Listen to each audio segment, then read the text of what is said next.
Algo nace, alguien crece, hay otro que se muere. Es la vida misma. Vida que se expresa en palabras y silencios, en melodías y deseos. Hablamos tanto, decimos tan poco. Nos interrumpimos, nos precipitamos, nos aturdimos. Hay un tiempo donde lo importante cobra valor. Nuestro propósito, el tiempo. Los otros, la soledad. Conversar en tiempos líquidos. Empecemos. Modo Vida, capítulo 1. Hola, hola, hola, hola. Qué placer el reencuentro como cada fin de semana para poder tomarnos este tiempo y poder hablar de otras cuestiones, de cuestiones más importantes de la vida misma. Soy Juan Pablo Tramesani y vamos a transitar esta hora a través del humor, sin duda, y a través del humor de un grande que se nos fue. Pero un grande que dejó mucho, que dejó obra y que dejó cría, ¿no? Estoy con Alfredo Sabat y si me decís quién era tu papá, Alfredo, ¿cómo te va? Hola, ¿qué tal? Mi padre, Hermenegildo Sabat, caricaturista también. Bueno, Hermenegildo Sabat, ¿nacido dónde tu padre? Mi padre nació en el año 33 en Montevideo, Uruguay. Sí. Yo también nací allá, nací en el 66 Mm. y desde los 7 días de edad estoy viviendo acá en Buenos Aires. Así que soy más argentino que otra cosa. ¿Cómo es la historia de tu padre con el dibujo, la ilustración, la caricatura? ¿En qué momento de su vida empieza él a dibujar y cómo se forma en eso? Bueno, esto es un tema que yo mucho no lo tengo explicado, pero hay una cuestión familiar. No sé si es un determinismo. No solo soy yo que me dedico también al dibujo de la misma manera que se dedicaba él. También... Pero vos cruzaste al otro medio, ¿no? Vos te fuiste a La Nación. Sí, bueno. Lo que pasa es que mi viejo ya estaba en Clarín y yo dije, ahí ya tienen un sábado, Sí. ¿para qué quieren otro? Entonces... Si hay que hacer mal, hay que hacer mal en otro lado, ¿no? No, aparte que se dio la posibilidad, yo en ese momento estaba trabajando en una revista que se llamaba Tres Puntos, Ajá. que Sí. tuvo alguna resonancia en la década del 90, Sí. y en un momento empezó a... ¿Qué hacías ahí? Yo ahí hacía todo lo que era dirección de arte, de ilustraciones, todo lo que eran dibujantes. Fue una de las últimas revistas que hubo acá que se dedicó... Estaba Cerruti, Gabriela Cerruti, Estaba, como... pero era un trío los directores, ¿no? Exactamente. En ese momento estaban Héctor Timerman, Sí. que fue canciller de Cristina, Sí. Gabriela Cerruti, ¿Y Claudia Acuña estaba? Claudia Acuña, eran los tres. Sí. Otro día te cuento de esa gente. Y personajes Pero intensos, la ¿no? cuestión es que estaba ahí, de golpe ellos ya se habían ido de la revista los tres por distintos motivos. Y yo veía que cuando ves las barbas de tu vecino cortar, mejor empezar a mirar para otros lados. Entonces vi que había una posibilidad de ofrecerme el diario La Nación, digo. Había capitales franceses en esa revista, ¿no? Más que nada eran capitales de un laboratorio que podía tener contactos con Francia, eso nunca le pregunté al dueño, pero un laboratorio que a cargo de un señor que se llamaba o se llama Sigman, Hugo Sigman era el dueño de la revista. Y entonces ahí hubo una gran movida y yo dije, bueno, me enteré que estaban buscando gente en La Nación y dije, bueno, voy y pregunto. Y ahí entré en La Nación. No fue específicamente por llevarle la contra o por cubrir todo el mercado con el nombre Sabat. Eso no fue lo que se me pasó por la cabeza. Yo lo que quería era seguir laburando. No, y más en periodismo, que es lo que queremos siempre, ¿no? Sí. Quienes laburamos en los medios, seguir trabajando. Y cuando muchas veces las oportunidades no son tantas, ¿no? Sí. Bueno, pero vos me preguntabas cómo es que mi viejo empezó en eso. Mi bisabuelo, que se llamaba igual que mi viejo, Hermenegildo, era nacido en Palma de Mallorca y llegó acá a la Argentina siendo prácticamente un bebé. Llegó a Uruguay prácticamente siendo un bebé. ¿Por qué vino? Porque su padre fue contratado por el Ejército de Uruguay para enseñar esgrima de guerra. Qué loco. Eso existía. Mirá. Y entonces viajó. Acá ese señor, cuando creció Hermenegildo, se dedicó a ser pintor y caricaturista, igual que mi viejo. Trabajó en la vieja revista Caras y Caretas de Buenos Aires. ¿Cómo hizo para trabajar? Viviendo él en Uruguay, eso todavía no tengo la menor idea porque no existía ni el fax, ni siquiera, ni el email, el correo, bueno, funcionaba como funcionaría en el año 1900, así que, pero trabajó en la revista Caras y Caretas y él fallece en el año 32, mi viejo nace en el 33 y entonces se hereda de su abuelo el nombre y el oficio. Al poco tiempo él estaba dibujando. Tu viejo nació en el 33 y te tuvo a vos a los 33 años. Exactamente, sí. Y la cuestión es que mi viejo empezó a publicar en diarios ya a los 15 años, que estaba pisando redacciones. Cuando así pasó pero por iba a un colegio diarios, orientado con el tema dibujo. No, era una cuestión propia. Él lo aprendió. Nunca fue a ninguna escuela de dibujo. Él aprendió mirando libros y mirando los dibujos del abuelo. Y aprendió solo.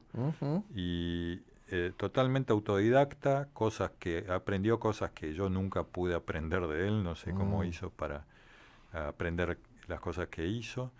¿Era de enseñarte, por ejemplo? Sí, pero no era. Él como enseñaba y los que fueron alumnos de él en el taller de él, que tuvo un taller allá en el barrio de San Telmo, durante unos cuantos años, durante prácticamente 30, prácticamente 30 años estuvo en eso, enseñando. Y él nunca te decía, esto se hace así porque bla, bla, bla, y hacelo de esta manera.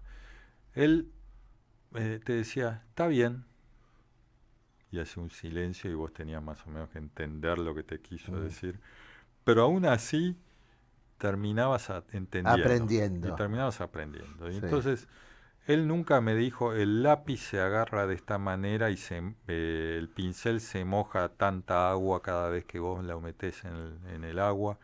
Esas cosas, en realidad, hay muchas cosas que las tenés que aprender vos. Porque tenés que ir descubriendo, ¿no? Hay muchas cosas que, como le funcionan a otro, no tienen por qué funcionarte a vos. Es cierto. Porque es otra persona que maneja el lápiz y es otra persona que piensa. Entonces, vos no le podés imponer ni la técnica exacta ni la manera de ver. Pero te pueden decir hacia dónde ver. Lo que vos ves, lo ves vos. Entonces, todo eso yo no sé bien cómo es que él aprendió las cosas. Yo te digo cómo yo aprendo. Yo aprendo todos los días, hasta caminando por la calle, mirando gente. Observando.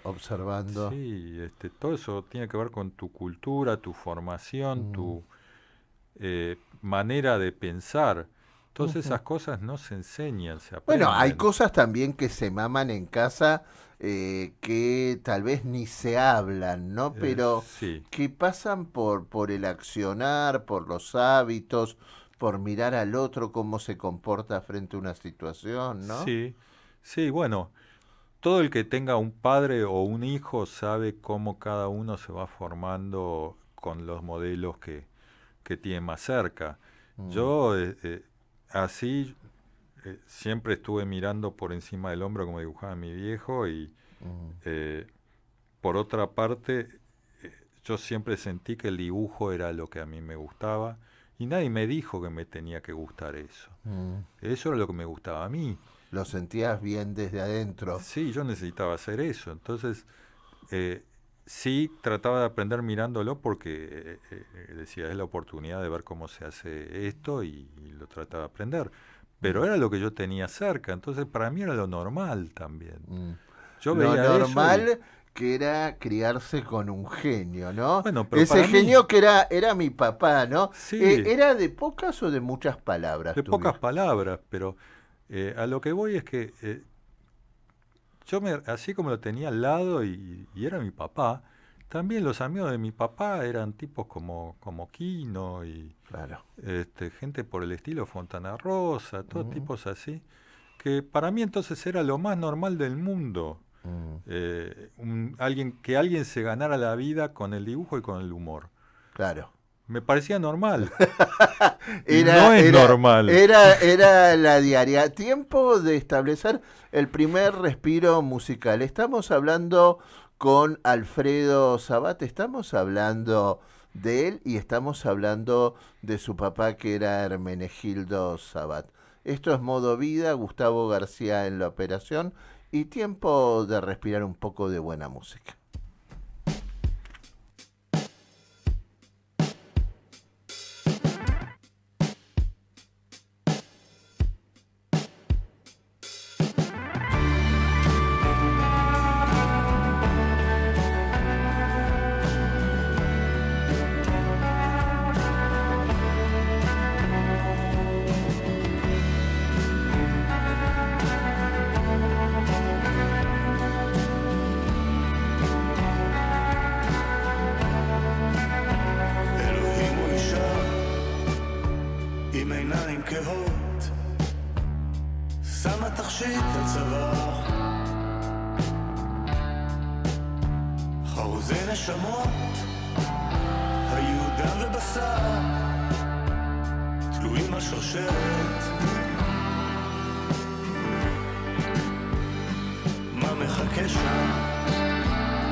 Palabras que dicen, silencios que provocan, charlas que interpelan.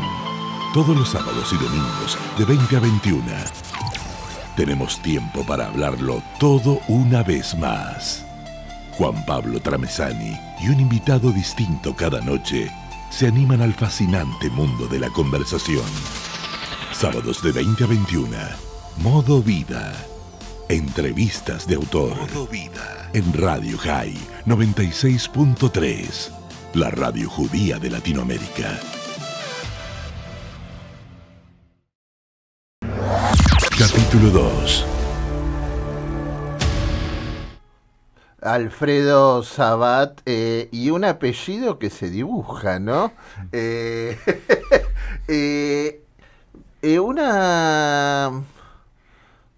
Una imagen vale más que 1000 palabras. Bueno, eso siempre dicen. La propia gente que trabajó con mi padre, los columnistas políticos y también la gente con la que yo mismo trabajo, Vos trabajás en La Nación como caricaturista y como humorista, ¿no? Sí, bueno, como ilustrador. Si se quiere, lo que yo hago no son chistes en el sentido tradicional, de la misma manera que mi viejo tampoco hacía chistes, el globito. Sí, no. Sí. No deja de ser humor gráfico. Sí, pero, por supuesto. Pero no es el típico chiste que tiene un remate, sino que son cosas que vos las tenés que descifrar y de golpe le encontrás la gracia. Algunas cosas son más chistosas que otras, pero no deja de ser humor gráfico y tampoco deja de ser una ilustración desde el punto de vista funcional. Por más que tenga una independencia, y tiene que tener una independencia de lectura y tiene que tener un valor propio, está ocupando un espacio con un texto que más o menos le marca el rumbo, porque si están hablando de economía no vas a hacer un dibujo de, qué sé yo, de Micheli yéndose de River. No claro, sí. Entonces tenés que más o menos ponerte de acuerdo con el que está escribiendo la nota, qué es lo que quiere decir, qué es lo que quiere contar, y más o menos ir por ese costado. Todo comentarista político, ilustrador político, dibujante o caricaturista, como se le quiera llamar, tiene que pasar por una especie de charla con el que está escribiendo, y el que está escribiendo muchas veces pone 3.000 palabras en la nota y vos haces un dibujo y podés estar diciendo lo mismo o no, pero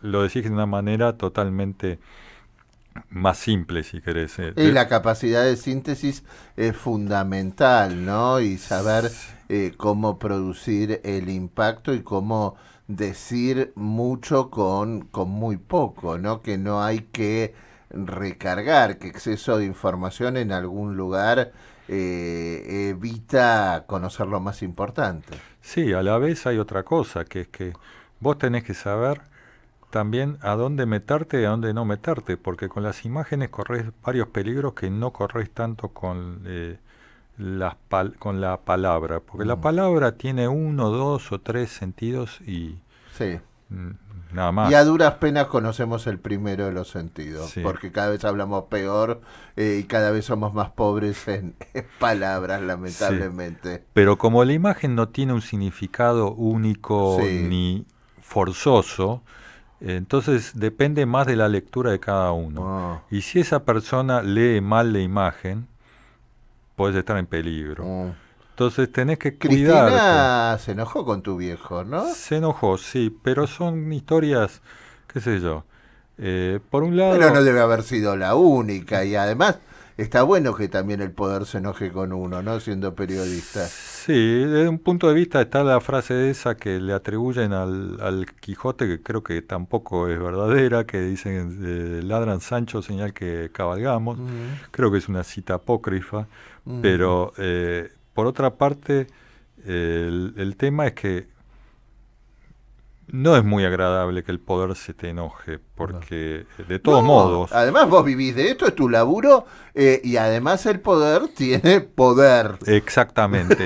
Y hay otro detalle, que hay gente que por quedar bien con el poder es capaz de tomar la iniciativa, y ahí estás en problemas. Ya sabemos lo que le ha pasado a alguna gente, algún colega de la década del 90 que por quedar bien con un... que ofendió a algún poderoso, y que otro empleado por quedar bien con ese jefe tomó la iniciativa. Entonces la cuestión es que tenés que ver qué callos estás pisando. Si no te molesta ir para adelante, vas para adelante, y si te parece que tenés que tener un poco más de cuidado, tené cuidado, porque todo puede pasar. Y a la vez hay veces que vos nunca te imaginás que puede haber un problema y alguien se ofende. Ahora, también hay mucho ego en el poder, ¿no? Sí, pero también hay mucha vanidad. Y eso a veces te salva. Porque hay veces que vos haces... Prefieren que hables de hechos. Exactamente.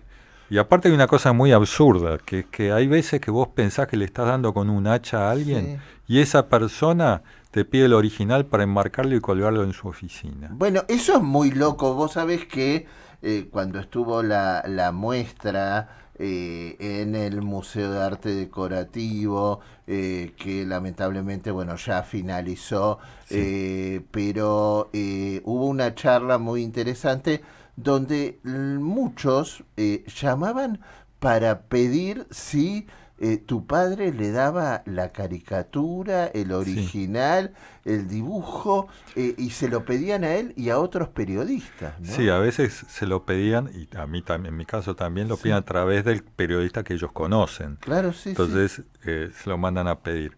Y, por ejemplo, eso lo llegué a ver yo, cuando estaba Alberto Fernández de presidente, la presidencia sacaba fotos de él trabajando en su oficina en la Quinta de Olivos. Y yo me pongo a mirar la foto y en el fondo de donde él estaba trabajando había apoyado un portarretratos en una biblioteca con un dibujo. Y así chiquito en la foto yo lo miré y dije, esto es un dibujo de mi viejo. Claro. Pero en ese momento yo dije, ¿y por qué está en un portarretratos y no colgado en la pared? Y ahí dije, porque el portarretratos hace así, lo inclina para abajo y la gente no ve el dibujo. ¿Y quién podía ofenderse por ver un dibujo de Sábate en la oficina? Cristina. Entonces, yo estoy seguro que este tipo, cada vez que iba Cristina, hacía así, daba vuelta al cuadro para que no lo viera. Entonces, eso habla mucho. Habla mucho. Entonces, esta gente, todos estos funcionarios, una vez, no sé quién, pero una vez un funcionario totalmente que pasó al olvido, porque mi viejo lo que hacía mucho era pedir que le mandaran una carta de agradecimiento. ¿Por qué? Porque de esa manera tenía la prueba de que él no se lo había entregado espontáneamente, sino que había sido pedido por el otro. Bien. Y el otro, no le podés decir que no. Claro, por supuesto. Porque si te está escribiendo, qué sé yo, el presidente, ponelo, ¿qué le vas a decir? No porque bla, bla, bla, bla. Se lo tenés que mandar. De pocas palabras el viejo, pero un estratega era, ¿no? Sí, entonces... Y además generaba, de algún modo, y vamos a dejar picando esto, ¿no? Para meternos un poquitito más en la obra de Hermenegildo Sabat, generaba ese doble camino, ¿no? Por un lado es la cachetada, pero por el otro lado te genera la carcajada y hasta un costado tierno, ¿no? Sí, y también te generaba lo que te decía recién, esta gente, vos le estaba dando la cachetada, pero esta gente por su vanidad, por haber salido en el diario, ver su cara ahí dibujada, entonces eso era como, mirá, llegué. Y entonces un tipo, esto fue un caso en particular, te decía, un tipo que pasó el olvido, le dijo, yo quiero su dibujo porque es la prueba de que alguna vez fui alguien. Eso es bastante patético, digamos. Y bastante lamentable legitimarse siempre en los ojos del otro y si no pasaste por los medios no fuiste nadie. Eran furiosos en tiempos de no furia, ¿no? Entonces, qué sé yo, la cuestión es, vos no podés saber qué es lo que va a contestar el otro, qué efecto va a causar en el otro. Si se va a poner furioso, si se va a dar un ataque así de ego, no lo podés saber, vos tenés que hacer tu laburo. En definitiva, es para lo que te pagan y es tu necesidad y tu vocación y lo vas a hacer. Pero hay que estar cómodo en una zona de incomodidad. Respiro musical.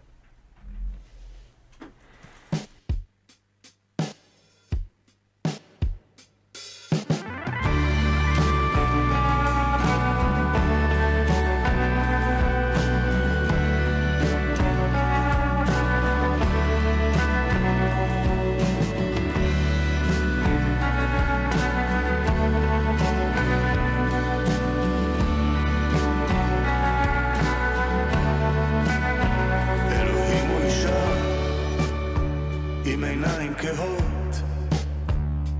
שמה תכשיט על צוואר, חרוזי נשמות היו דם ובשר, תלויים על שרשרת. מה מחכה שם מעבר לסוף? רוח צולפת על פניי,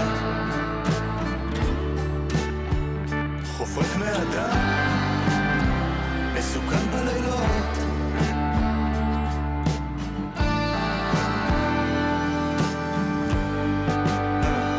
מרגיש את הסחר,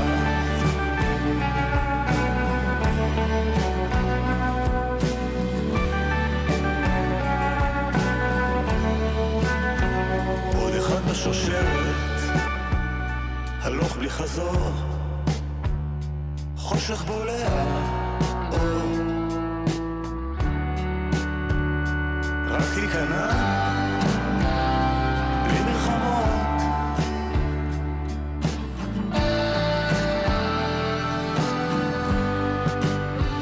עוד אחד בשושרת,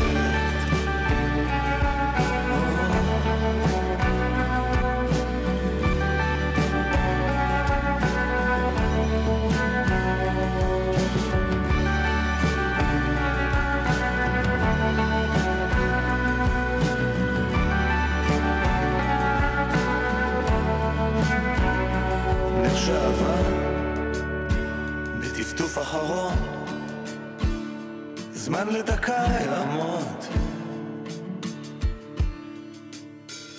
מאש להבה, לעשן מסתלסל,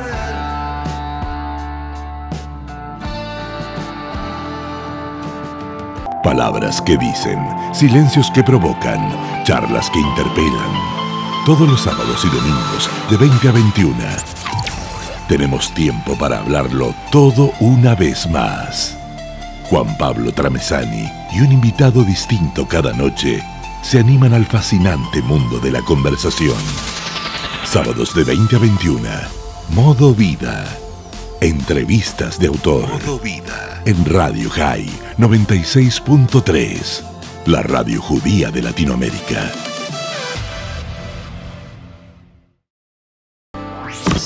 Capítulo 3. Se llama Alfredo Sabat y su papá era Menchi Sabat. ¿Por qué le decían Menchi? Y bueno, con el nombre que tenía... Era un hijo no deseado, tal vez, don Hermenegildo, ¿no? Él heredó ese nombre del abuelo que había muerto poco tiempo antes, entonces medio que no pudo zafar.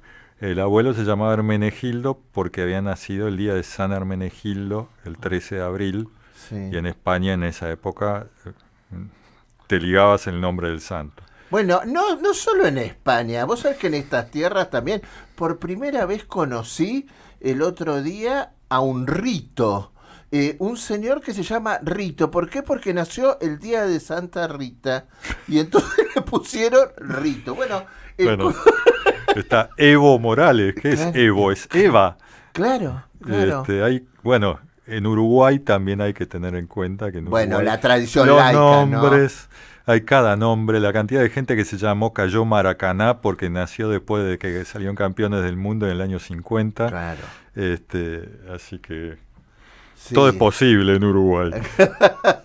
Pero el caso de mi viejo se llamaba Hermenegildo, porque lo heredó del abuelo, y él se fue acortando Hermencito, Menchito, Menchi, y quedó Menchi. Ahora, le pusieron Hermenegildo porque nació el día de San Hermenegildo, pero ustedes pertenecen a una familia judía. No necesariamente, no, el que nació en el día de San Hermenegildo fue mi abuelo. Sí. Mi padre nació el 23 de junio, que no tiene nada que ver, pero como el abuelo se había muerto poco tiempo antes, como un homenaje al abuelo se ligó ese nombre. Yo, una de las cosas que le tengo que agradecer a mi viejo es que no me haya puesto su nombre. Pero, qué sé yo.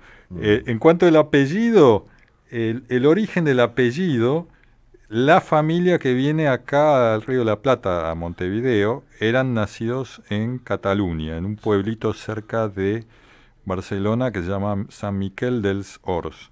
El origen real del apellido no queda claro, si es un vasco francés, si es catalán puro, o si es algún judío converso que a lo largo de los siglos terminó perdiéndose el origen. Eso, los estudios que se han hecho de genealogía no consiguieron probar absolutamente nada. Pero, por otra parte... y salieron bien caros. Sí. No, pero también los baratos, esos que se hacen por internet, tampoco te prueban nada. Así que la cuestión es que el apellido en sí mismo, hay palabras en catalán que suenan muy parecido, entonces puede ser puramente catalán. Eso no tengo ninguna prueba de una cosa o de la otra, pero sí sé que la familia se mudó de este pueblo de Cataluña. Y o sea que en la práctica era una familia catalana.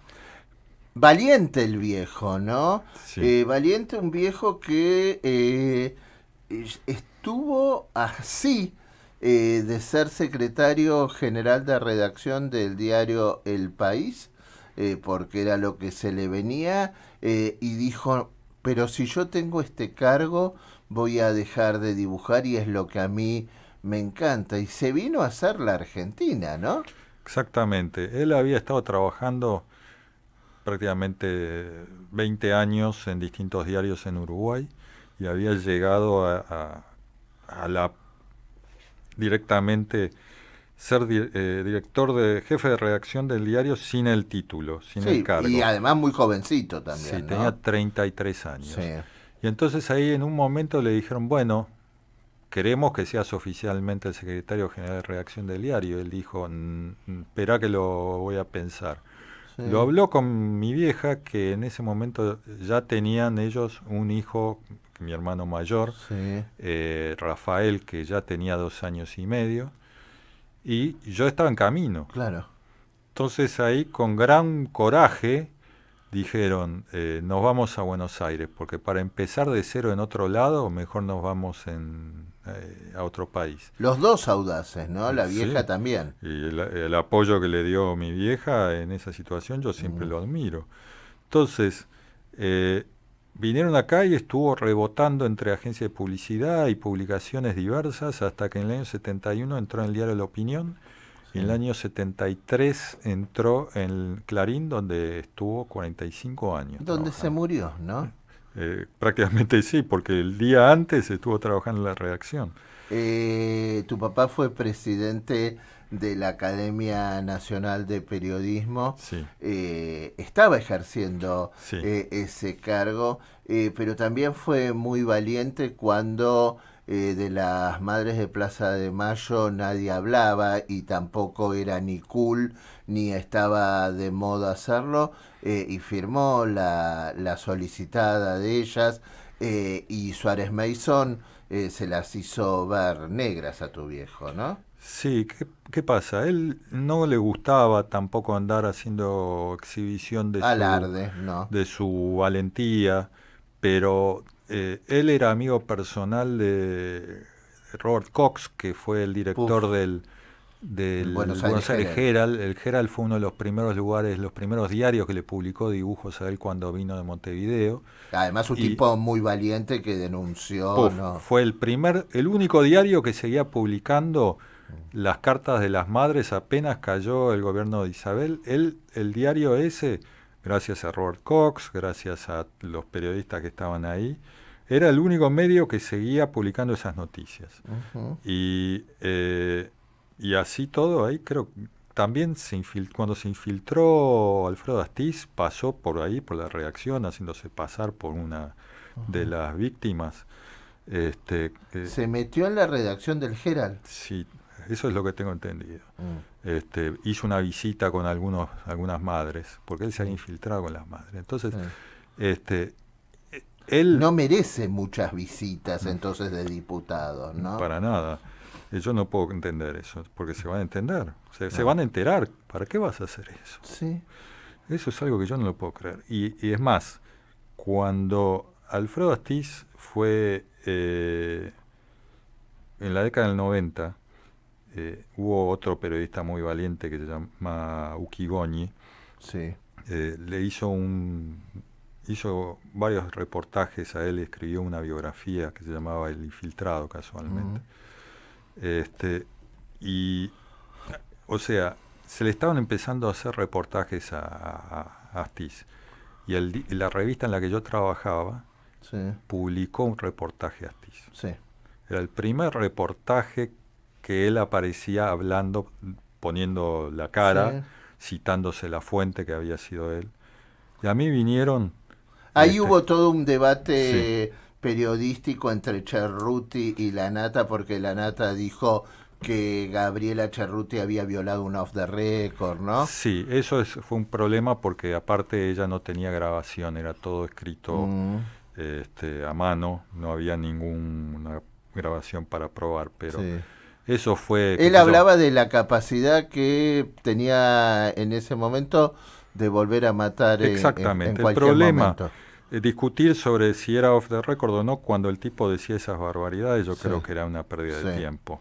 Y sobre todo cuando el tipo decía que no se arrepentía y todo eso, yo creo que gracias a ese reportaje que yo tuve que ilustrar, porque vinieron y me dijeron, mira, no hay foto, tenés que dibujar a Astiz, y yo dije, mamma mía. Claro. Hice un dibujo, y el dibujo es una de las cosas de las que yo más orgulloso estoy, porque dije, gracias lo único que hice fue dibujar la cara de él. Elegí la combinación de colores y elegí poner la mirada de él como centro del dibujo, y gracias a esa nota y a ese dibujo, porque en el dibujo lo usaban las marchas de derechos humanos, iban así con mi dibujo, y gracias a esa nota fue la primera vez que Astiz pisó un calabozo del lado de adentro. Y yo estoy muy orgulloso de eso. Ramos dijo un mosquito, pero yo estoy muy orgulloso. Entonces, volviendo a lo de mi viejo, él toda la vida dijo lo que él le parecía correcto. Alguna vez le fue mal, alguna vez metió la pata, como todo el mundo, pero fue coherente con él mismo. Pero se jugó, y entonces... cuando afortunadamente él siempre estaba último en la lista de prioridades de los represores, pero de todos modos cuando alguien lo apretaba, él no llegaba a casa y decía, buenas noches, ¿saben lo que pasó hoy? Me recibí una amenaza de tal persona. No, se la morfaba y no decía nada. Yo me fui enterando de estas cosas 5 o 6 años después. No te contaba. Entonces, yo fui reconstruyendo las historias con el tiempo, y él, la cuestión es que a pesar de todo lo que se jugó y todo eso, si vos tenés que estar haciendo como una especie de exhibicionismo de tu coraje, ¿yo para qué? Creo que no hace falta, y aparte quiere decir que vos necesitas el aplauso, y él nunca necesitó el aplauso. ¿Lo extrañás? Sí, claro, pero de todos modos no es una cuestión de... yo siento que todos los días estoy aprendiendo de él. ¿Aún? Al día de hoy. ¿El respiro musical? No. ¿Cómo? ¿Te parece si hacemos un respiro musical? Claro.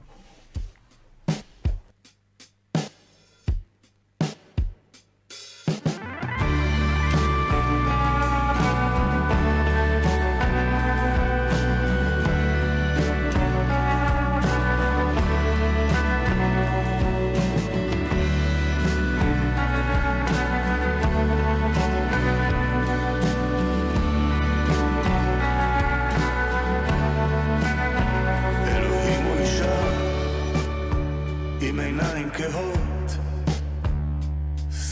ראשית אל צוואר, חרוזי נשמות היו דם ובשר, תלויים על שרשרת. מה מחכה שם מעבר לסוף? רוח צולבת על פניי, חופק מאדם מסוכן בלילות.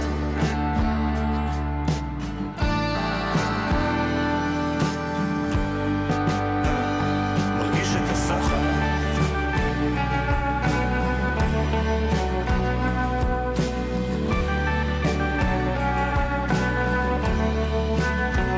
עוד אחד בשושלת, הלוך בלי חזור, חושך בולע אור, רק תיכנע בלי מלחמות.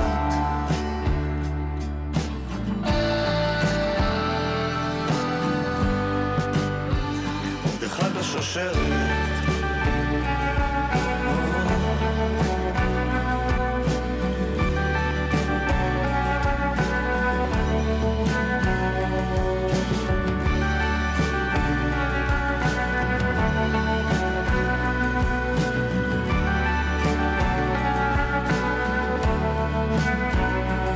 שעבר בטפטוף אחרון, זמן לדקה יעמוד,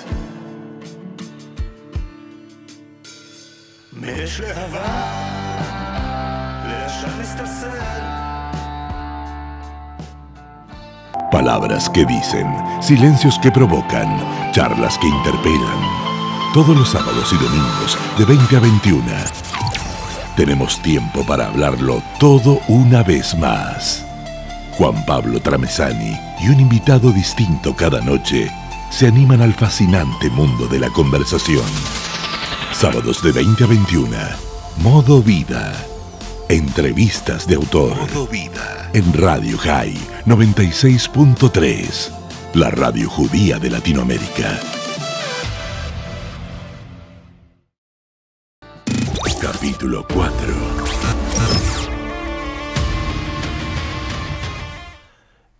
Alfredo, ¿lo extrañas a tu viejo? Sí, claro. Hay más de una vez que yo veo cosas y digo, esto se lo tengo que contar a él. Y me doy cuenta que ya no puedo.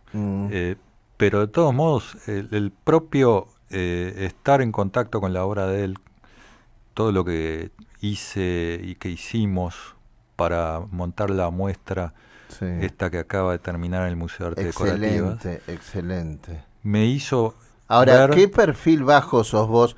Estaban en el panel Joaquín Morales Solá, estaba en el panel Pablo Sirven, estaba Eduardo Van der Koy, estaba en el panel Nacho López, y Alfredo decidió estar como un espectador más, y de pronto fueron ellos mismos que le dijeron: Alfredo, subí, porque quién más que vos lo conocían.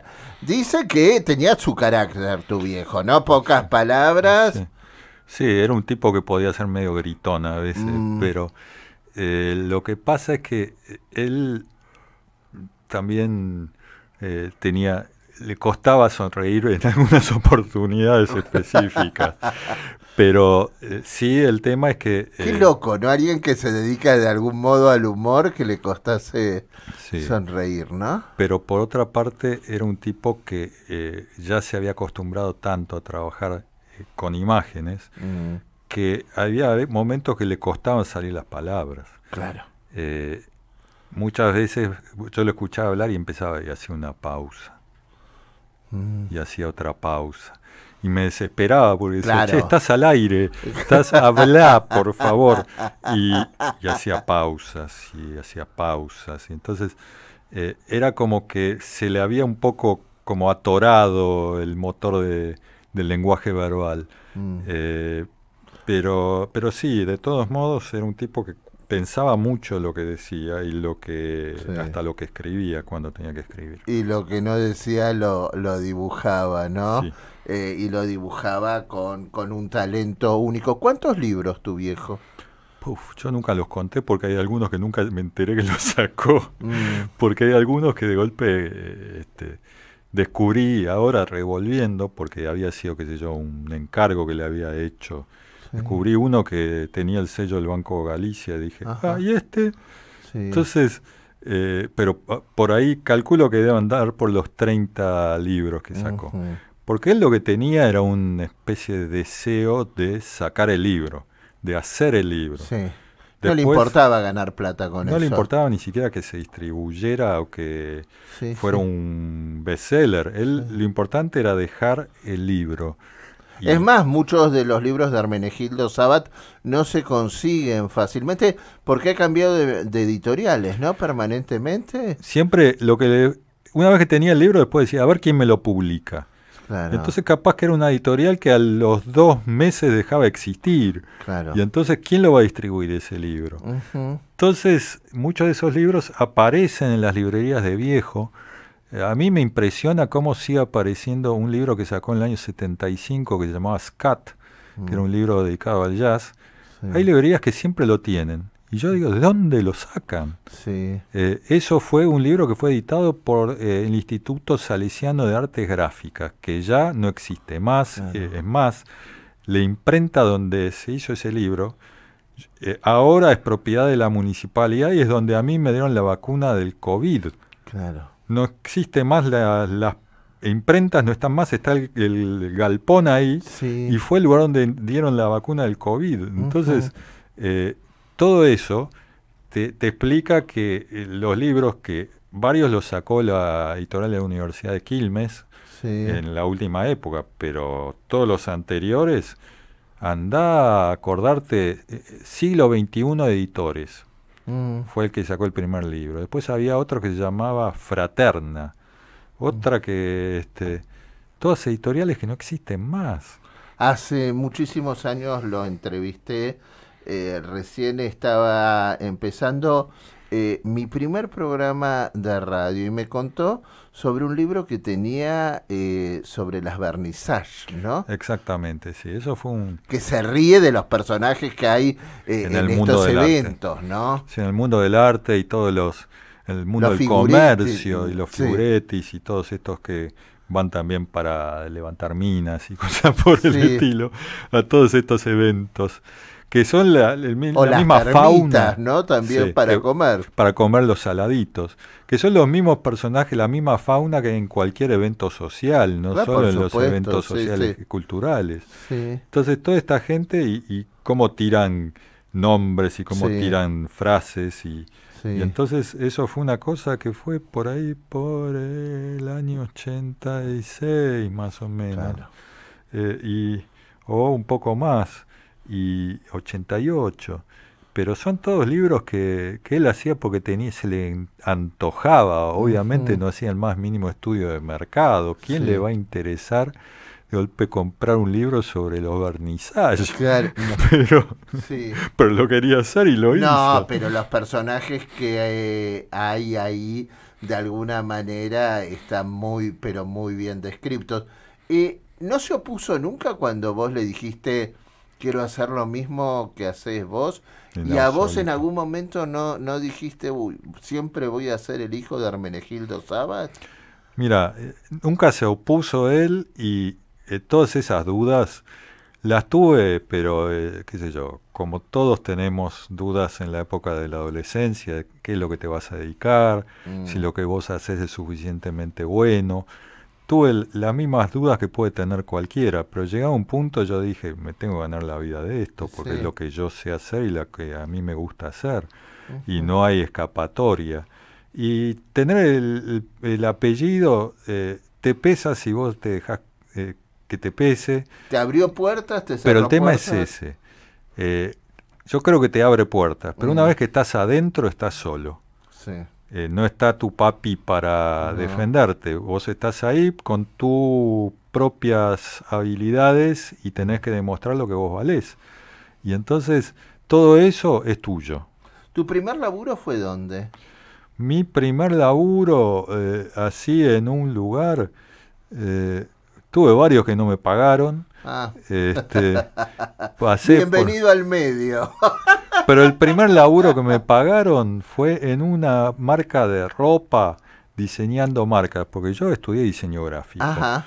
Cosa que... ¿Te recibiste? Me recibí, cosa que me parece... ¿En la UBA? En la UBA.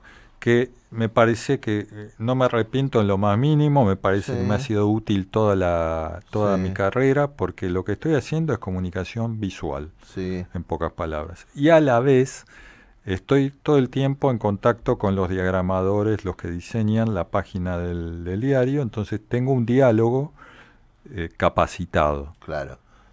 Sos de las primeras promociones de diseño gráfico, pues si sos del 66, la carrera recién se abría en la UBA, ¿no? Hubo una pequeña promoción antes que la mía, pero la primer promoción que fue desde el ciclo básico hasta recibirme todo de diseño gráfico fue la mía, fue la primera que fue completa. Y en la época que yo empecé no existía. Había un pibe que tenía una Macintosh, pero era un pibe que tenía la computadora. Todo lo demás era a mano, todo lo demás era con la lapicera. Shakespeare en la... Estaba Ronald Shakespeare, estaba Palito González Ruiz en las materias, estaba también Rubén Fontana en tipografía, eran todos los próceres de la Claro, porque 70. La carrera anterior a la tuya vino un poco mezclada con diseño en general, ¿no? Sí, y que estaba Manuel Lamarca y se mezclaba moda y se mezclaba un poco de todo, ¿no? La promoción anterior a la mía era gente que había saltado de arquitectura, específicamente. Y yo hice toda la carrera de diseño gráfico, pasé por esa fábrica de ropa, después pasé por una agencia de publicidad. Cuando se abrió la revista 3 Puntos, yo me enteré a través de mi viejo, fui, me ofrecí, entré.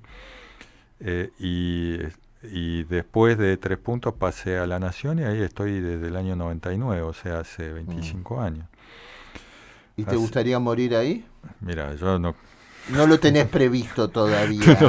Por ahora no tengo ninguna necesidad de morirme y por otra parte no creo llegar a los 85 en una redacción. Yo ya te digo, ¿Te cansa? Sí. Un poco sí. Si aparece algún contador y me invita al retiro voluntario, yo lo voy a meditar. ¿Qué es lo que te cansa de la redacción? El estrés permanente, mira, lo que las pasa internas, es que... los divismos. No, eso no tanto. Lo que pasa es que también pasa una cosa. Las redacciones ahora funcionan de una manera que son de la época, que no son las redacciones que conoció mi viejo. Que tu papá iba a ella de lunes a sábado. Sí, pero ya al final iba de lunes a viernes. Pero ¿qué es lo que pasa? Hoy en día, también como producto de la pandemia, muchísimo se puede hacer de tu casa, sí, pero también muchísimo se va cerrando a último momento. Claro.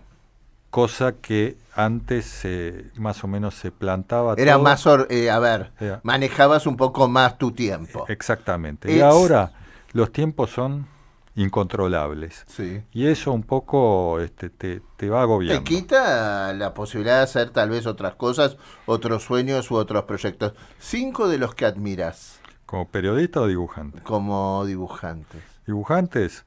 Bueno, había... internacionales, te digo. Había un caricaturista que para mí era genial, que lo conocí gracias a mi hijo porque era amigo de él, que era un caricaturista norteamericano que trabajaba en el New York Times, que se llamaba Al Hirschfeld. Ese era increíble. Otro que admiro muchísimo, que era dibujaba en la revista Mad, que se llamaba Mort Drucker. También admiro muchísimo a Quino, ahí ya vamos 3. Wow, muchísimo a Uderzo, el que dibujaba Asterix, y Tintín, el que dibujaba Tintín se llama Hergé. Esos creo que son los 5 tipos que a mí me han marcado. ¿Y en el periodismo? En el periodismo hay tipos que son... Un tipo que a mí me parece buenísimo, es un tipo más joven que yo, que se llama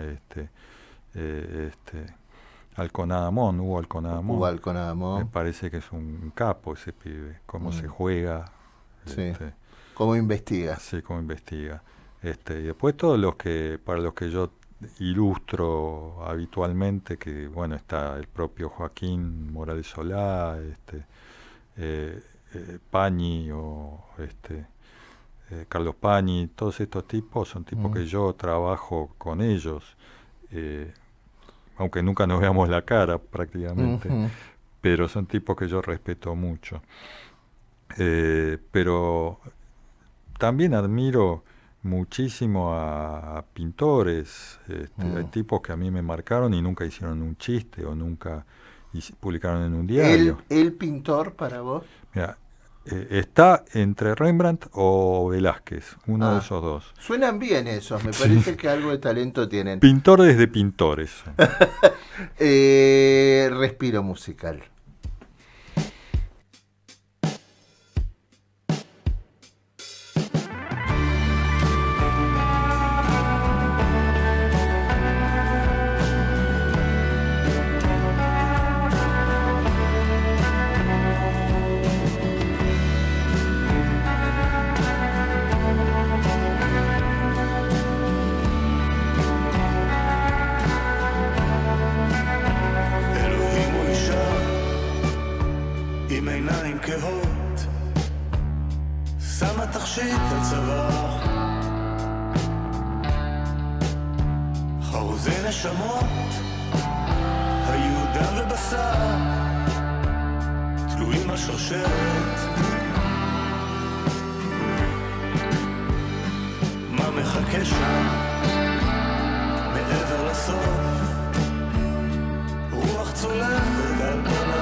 Palabras que dicen, silencios que provocan, charlas que interpelan. Todos los sábados y domingos de 20 a 21. Tenemos tiempo para hablarlo todo una vez más. Juan Pablo Tramezzani y un invitado distinto cada noche se animan al fascinante mundo de la conversación. Sábados de 20 a 21. Modo Vida. Entrevistas de autor. Modo Vida. En Radio High 96.3. La radio judía de Latinoamérica.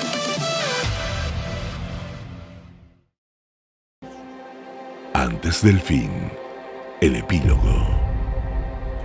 Y sobre el final, el principio, y la pregunta es de cajón en un programa que se llama Modo Vida. Alfredo Sabat, ¿qué es la vida?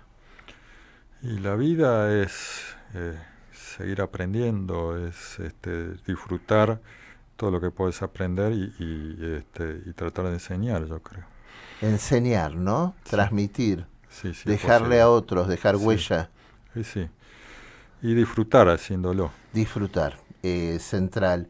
¿Y el propósito para qué sirve la vida? Bueno, qué sé yo. Tendría que ser un filósofo un poco más capacitado, pero ¿para qué sirve? Me gustaría que sirviera para poder llevarse mejor, no para pelearse. Y no estar buscando la pelea. Me gustaría... ¿Y el humor puede ayudar a eso? Sí. Lo que pasa es que el humor, el sentido del humor es evidencia de alguien con autocrítica. Si vos no tenés autocrítica, no podés reírte de vos mismo ni de los demás. Bueno, dicen los terapeutas que cuando uno empieza a reírse de uno mismo, uno empieza a curarse, ¿no? Sí, entonces si no te podés reír, si sos demasiado solemne y te crees demasiado importante, nunca vas a ni aprender. Sos demasiado aburrido, entonces la vida... Y nunca vas a reírte. Y ni la vida de esa mismo. Es un plomo, ¿no? Sí. Entonces, y que tal vez no aprendiste mucho en el medio. Además somos todos tan ridículos, ¿no? Sí. Sí, eso sin duda. Sin duda, ¿no? Y cuanto más conoces al poder y cuanta más información tenés, seguramente más así es. Gracias, Alfredo. Gracias a vos y a todos los que escucharon. Alfredo Sabat y Modo Vida, y el reencuentro será la próxima para poder conocer y recorrer parte de la historia y de la vida de los otros y poder tomarnos este respiro para no hablar permanentemente de la coyuntura, sino de lo importante. Gustavo García, chau, sean felices. Palabras que dicen, silencios que provocan, charlas que interpelan. Todos los sábados y domingos de 20 a 21. Tenemos tiempo para hablarlo todo una vez más. Juan Pablo Tramezzani y un invitado distinto cada noche se animan al fascinante mundo de la conversación. Sábados de 20 a 21. Modo Vida. Entrevistas de autor. Modo Vida. En Radio High 96.3. La radio judía de Latinoamérica.